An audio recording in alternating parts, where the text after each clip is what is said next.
We want to do a little SKYCAM potpourri. I mean, they all kind of look the same, but check out the left top. That is Newport. We've been watching Yaquina Bay kind of just roll in the breeze. Those, That's one of our barometers, or our anemometer, if you will. Our visual anemometer is how the camera at Yaquina Bay looks. We did have a 74-mile-an-hour gust measured in Lincoln City. 68 miles an hour, I think, up at the Clatsop Spit, 65 across the Columbia River at Cape Disappointment. So it's blowing. Good blow on the Oregon coast, and even here in the metro area, we've seen some gusty winds as well, and some rain. Yeah, there's a little puddle splashing. We actually had a crash right there on that camera on I-84 in the Hollywood district. Looks like that is just clear, but you can certainly see the sheen of water on the roadway. Speaking of I-84, not weather related, but I-84 eastbound is still closed in eastern Oregon from Pendleton out to La Grande because of a crash and a fuel spill cleanup. So keep that in mind. All right, our front is on the move. I mean, this thing is moving fast. Look at this. I mean, it's already cleared the Oregon coast. The rain is actually shutting off in Astoria and Cannon Beach. In fact, we may start to see some blue sky there in not too long. But in any event, now East County is getting hammered, and there's the front pushing on off to the east. The rain will come to an abrupt end in the metro area, and we may even poke a few holes in the cloud cover from time to time. We're not done completely with the rain. I mean, we might get a shower here or there, but the really heavy, steady rain, that blast that we just saw, that's already on its way out.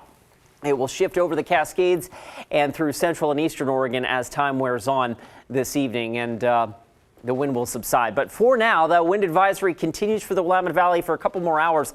It's about to expire, the high wind warning along the coast, but certainly verified with gusts up over 70 miles an hour measured in Lincoln City. Here's a look at the wind gust forecast for the rest of this afternoon.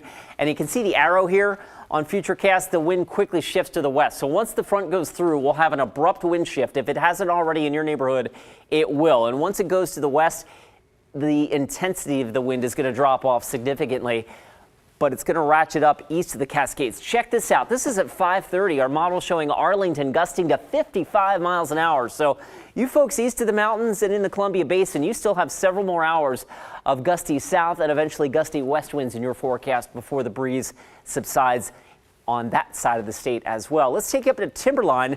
It's been interesting to watch this camera evolve through the day. You'll note, though, there's no snow on the ground right around Timberline Lodge at 6,000 feet and even up a little bit. So what we had melted.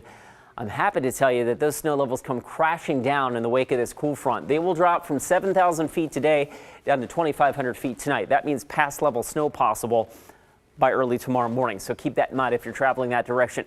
All right, the breeze still out of the south at the airport. It will quickly shift around to the west here in the next hour. It's 59. Our temperatures are already dropping. We've already hit our high for the day. Check this out. By 5 o'clock, FUTURECAST has us down to 48. So that's a good 15-degree temperature swing in just a couple of hours downward, right? Eastern Oregon, you're mild and will remain mild this afternoon, but even your temperatures drop. We get all the way down to about 36 or so tomorrow morning, and then only get up to about 50 for a high tomorrow. All right, we should be in and out of the cloud cover tomorrow, maybe a few sprinkles in the higher terrain. Wednesday looks like a pretty dry day, and then we wait for this next little system offshore. FUTURECAST actually develops a reasonably strong low off the Oregon coast. That could make for another breezy day on Thursday and a wet day, of course, Thursday night and Friday. And then that system will kick out of here, we think, this weekend. Next 7 days shape up like this. Again, a wet afternoon, but drying out here, I think, abruptly as we go into the afternoon hours here in Portland. We've already hit our high for the day. Much cooler for the rest of the week with the next chance of significant rain late Wednesday and Thursday.